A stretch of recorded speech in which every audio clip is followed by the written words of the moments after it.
क्या आपने कभी सुना है कि भाई मणिदास, भाई सतीदास जी और वीर भाई जैता जी, भाई लखी शाह जी, भाई दयाला जी की तरफ से किसी भी हिंदू ने कभी भी कहा हो कि हमने सिखों के ऊपर बड़े एहसान किए हैं?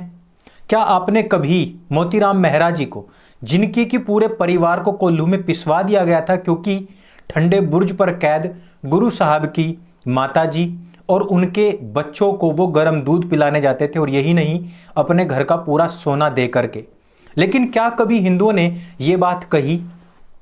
क्या कभी हिंदू सेठ दीवान टोडरमल जी, जिन्होंने 78,000 सोने की मोहरें, जो सिक्के होते हैं, वो भूमि पर पूरी तरीके से बिछा करके 4 स्क्वायर मीटर जमीन, आप समझते हैं इस सोने की कीमत तकरीबन 2.5 अरब रुपए। दुनिया की सबसे महंगी जमीन सर्च करेंगे तो यह जमीन आपके सामने आएगी, और इसको खरीदने वाले कौन थे? सेठ दीवान टोडरमल जी। क्यों?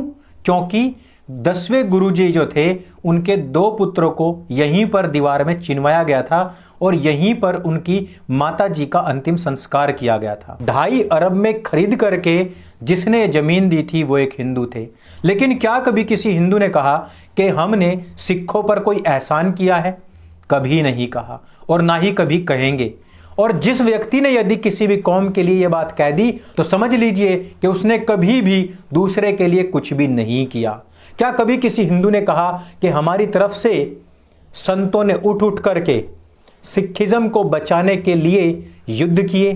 किसी ने कहा कि वीर बंदा बैरागी, जो एक हिंदू क्षत्रिय थे, जो एक सन्यासी बन चुके थे, उन्होंने गुरु साहब के एक इशारे पर अपने पूरे के पूरे जीवन को दांव पर लगा दिया था?